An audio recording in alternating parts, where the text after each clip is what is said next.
Hi everyone! Welcome to the Empath Art. Guys, another love reading, timeless and general. Take what resonates lang po. Maybe some part of the reading makaresonate kayo, some part of it hindi. Tingnan natin ngayon kung anong love connections, lessons in life and guidance ang ating mababatid for this reading.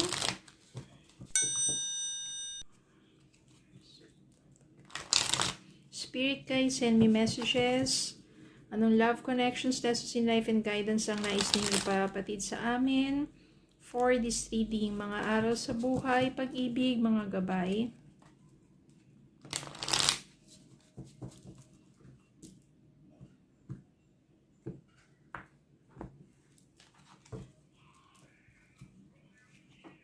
Ace of Cups.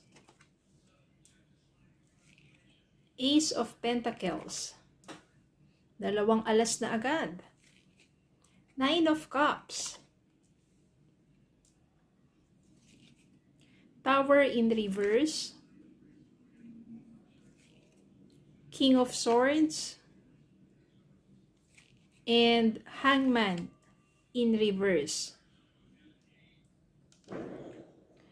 So, Tower in reverse, Hangman in reverse. Maybe ito yung tungkol sa person mo, Tower in reverse. May mga pagbabago or pwedeng sa'yo na rin, may mga pagbabago. So, remember, ang mga energies po reversal. Pwedeng energy ng person mo, pwedeng energy mo. Saan po kayo makaka-resonate. Power in reverse. May mga changes, may mga pagbabago sa buhay mo na parang hindi mo pa totally ma-adapt o matanggap.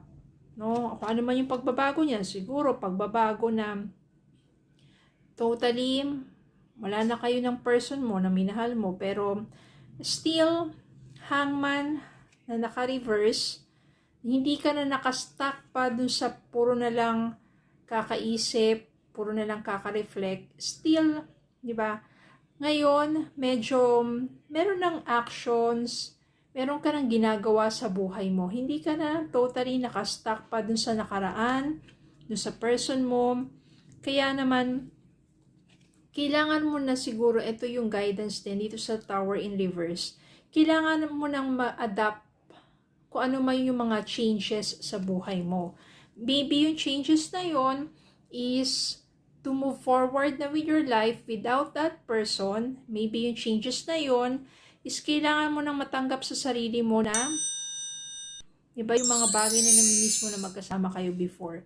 O yung mga bagay na masasakit na naranasan mo sa taong yon. Kailangan mo nang harapin sa ngayon na yung life mo without that person. At dahil doon, may panibagong love, may panibagong person na darating sa buhay mo. It will be a romantic connection.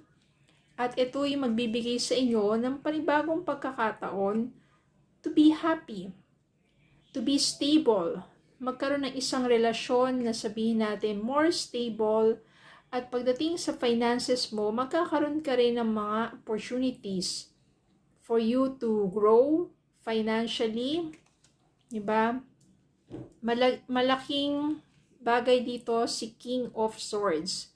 Siya yung someone who is honest, mature, thoughtful, pero dito hindi siya yung katulad ng iba na sabihin natin romantiko, hindi siya katulad ng iba na masyadong emotional.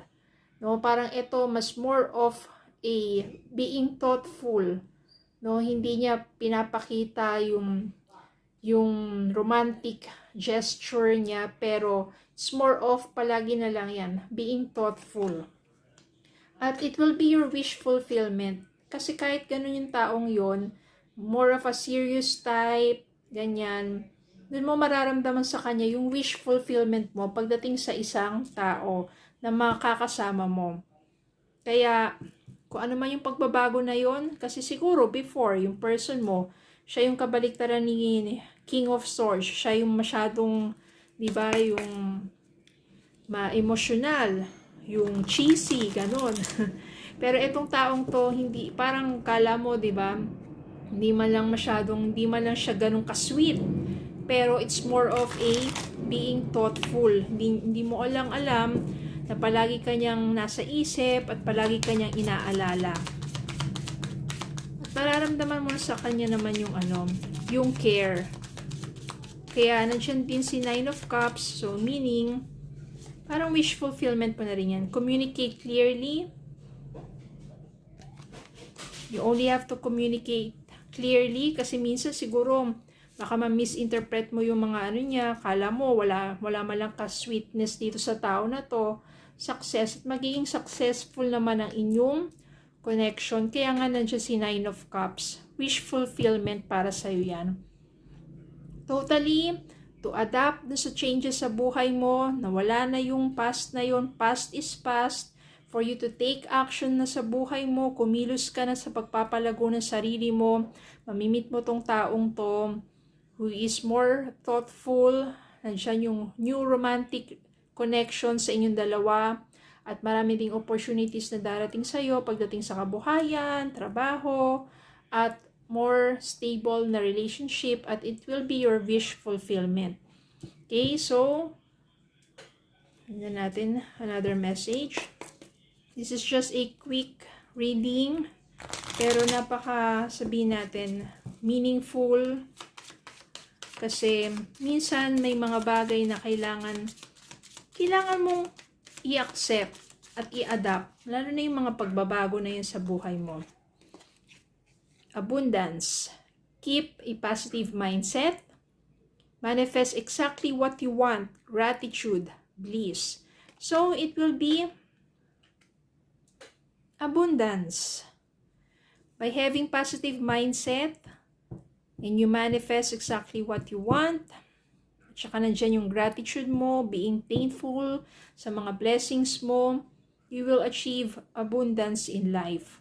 Kaya naman nandito si Nine of Cups, muli, it will be your wish fulfillment, having a good, sabihin natin, maganda at maayos na pamumuhay, pagdating din sa love life, someone is very thoughtful, caring, hindi lang siya ganun sabihin natin, nagpapakita ng emosyon, pero deep inside, ikaw palagi yung iniisip niya, yung kapakanan mo. Okay, so yun lang po. Maraming salamat po for watching. Please don't forget to like, share, comment, and subscribe. Have a good day po. Follow me in Facebook and TikTok. God bless.